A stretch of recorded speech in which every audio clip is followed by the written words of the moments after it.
समंदर के बिल्कुल किनारे एक छोटा सा गांव बसा हुआ था। इस गांव का नाम था नमकपुर। नमकपुर देखने में बहुत सुंदर था। सुबह सुबह जब सूरज निकलता तो उसकी किरणें समंदर के पानी पर चमकती थीं। हवा में हल्की हल्की ठंडक रहती थी और नारियल के पेड़ झूमते रहते थे। गांव के लोग सीधे सादे और मेहनती थे। एक दूसरे की मदद करना उनकी आदत थी।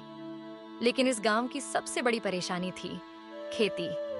समंदर का खारा पानी धीरे धीरे गांव की जमीन में घुस चुका था। इस वजह से खेतों में नमक भर गया था। बीज डालो तो पौधा उगता ही नहीं था। अगर उग भी गया तो कुछ ही दिनों में सूख जाता था।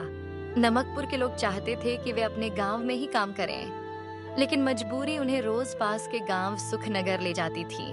हर सुबह अंधेरा रहते ही नमकपुर के लोग घर से निकल पड़ते थे। कंधे पर फावड़ा, हाथ में टिफिन और मन में चिंता। उस दिन भी दो किसान, रमेश और गोपाल, सुखनगर की ओर जा रहे थे। गोपाल भाई, कितने साल हो गए ऐसे ही चलते चलते? जब से खेत खराब हुए हैं तब से यही चल रहा है। अपनी जमीन होती तो किसी के आगे हाथ न फैलाना पड़ता। दोनों चुप हो गए। उनके पास सवाल तो थे लेकिन जवाब नहीं। सुखनगर पहुंचते ही दोनों काम में लग गए। कुछ देर बाद वहां के बड़े जमींदार ठाकुर प्रताप सिंह आए। अरे रमेश, गोपाल, तुम लोग फिर आ गए? हाँ ठाकुर साहब, पेट पालना है। अपने गांव में खेती क्यों नहीं करते? साहब, हमारी जमीन में अब कुछ नहीं उगता, नमक ही नमक है। ठाकुर कुछ पल चुप रहे, फिर आगे बढ़ गए। रमेश और गोपाल फिर काम में लग गए, लेकिन उनके दिल भारी हो चुके थे।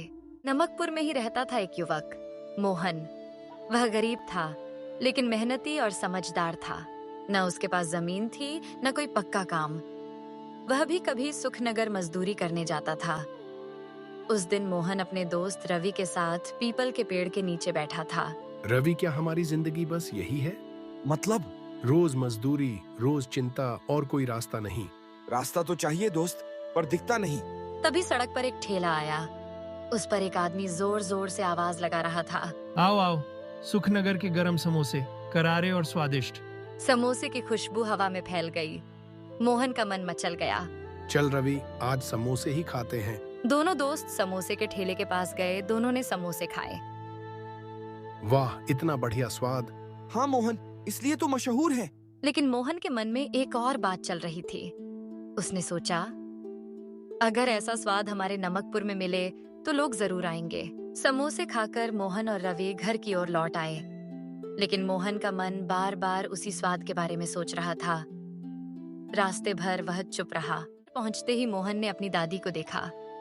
दादी घर में बैठी खाना बना रही थीं। दादी, आज मैंने बहुत बढ़िया समोसे खाए। अच्छा, तो बाजार के होंगे?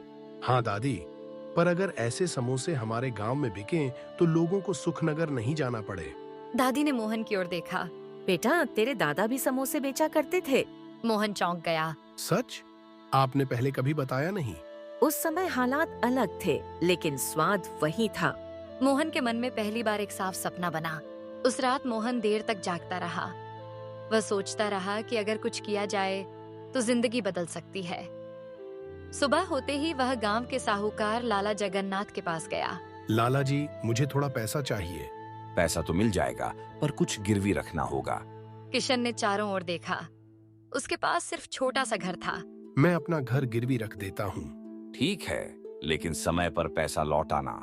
मैं जरूर लौटाऊंगा। पैसे हाथ में आते ही किशन का दिल जोर जोर से धड़कने लगा। मोहन बाजार गया। उसने सारा सामान खरीदा, तेल, मसाले और आलू लिया। घर आकर वह खुश होकर बोला, दादी, अब हम समोसे बनाएंगे।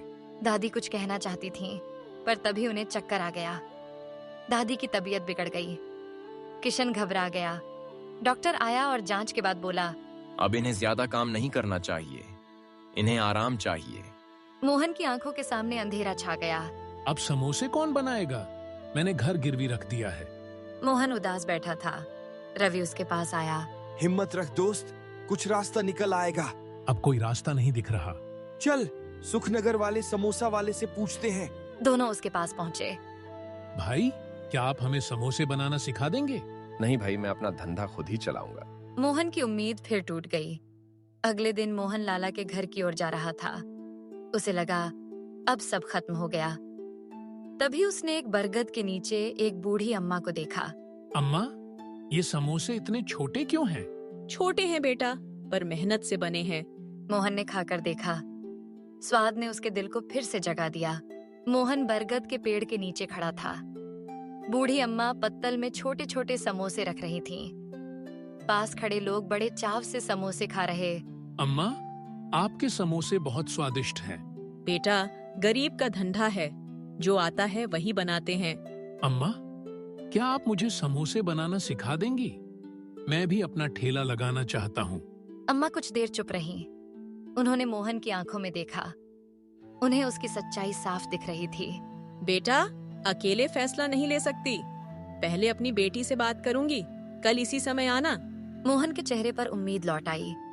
वह पहली बार हल्का महसूस कर रहा था। शाम को अम्मा घर पहुंची। उनकी बेटी सरला चूल्हे पर रोटी बना रही थी। सरला, आज एक लड़का आया था, बहुत परेशान है, समोसे बनाना सीखना चाहता है। अम्मा, अगर हमने सिखा दिया तो हमारे ग्राहक कम हो जाएंगे। अम्मा सोच में पड़ गईं। एक रास्ता है। कैसा रास्ता?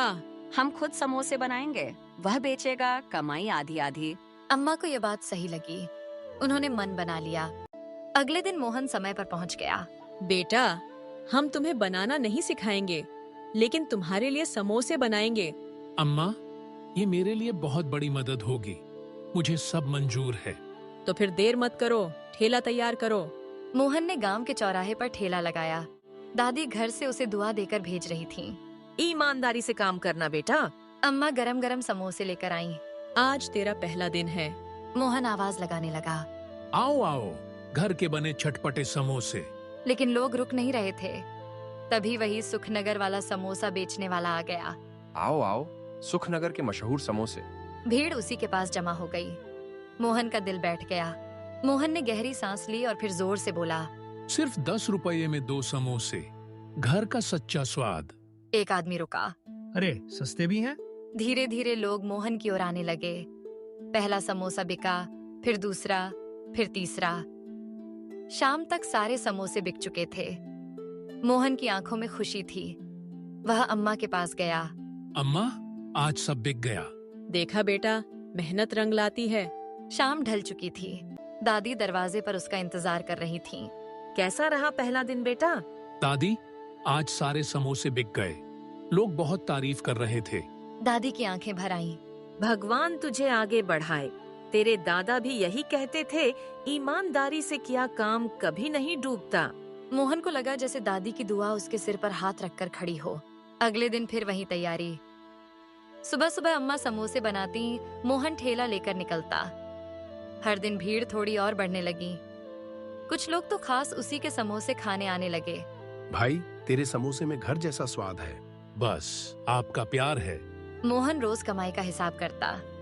थोड़े पैसे दादी के लिए रखता, थोड़े घर के खर्च के लिए और बाकी लाला का कर्ज चुकाने के लिए। एक हफ्ते बाद मोहन लाला जगन्नाथ के घर पहुंचा। लाला जी, ये पहली किस्त। इतनी जल्दी? मेहनत कर रहा हूँ लाला जी।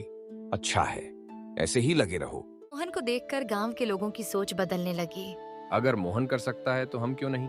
मैं चाय की दुकान खोलूंगा। मैं पकोड़े का ठेला लगाऊंगा। धीरे धीरे नमकपुर में छोटे छोटे काम शुरू हो गए। अब लोग सुखनगर पर कम निर्भर रहने लगे। एक दिन सुखनगर वाला समोसा बेचने वाला फिर आया, लेकिन इस बार भीड़ मोहन के ठेले पर थी। लगता है अब मेरा यहाँ काम नहीं चलेगा। भाई, हर किसी के लिए जगह होती है। मेहनत सबको आगे बढ़ाती है। कुछ महीनों की लगातार मेहनत के बाद वह दिन भी आ गया। मोहन पूरे पैसे लेकर लाला के घर पहुंचा। लाला जी, ये आखिरी किस्त। अब मेरा घर मेरा है।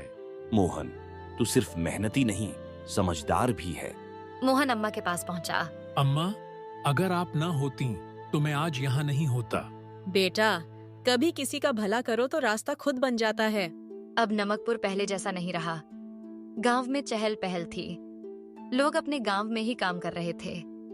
खेत भले ही बंजर थे, लेकिन लोगों की सोच हरी भरी हो चुकी थी। मोहन ने साबित कर दिया कि हालात कितने भी मुश्किल क्यों ना हो, अगर इंसान मेहनत और सच्चाई से काम करे तो रास्ता जरूर निकलता है। अगर रास्ता न मिले तो खुद रास्ता बनाना पड़ता है। और इसी के साथ नमकपुर के समोसे की यह कहानी यहीं समाप्त होती है। आगे ऐसी ही प्रेरणादायक कहानियों के लिए प्रीशा टून्स चैनल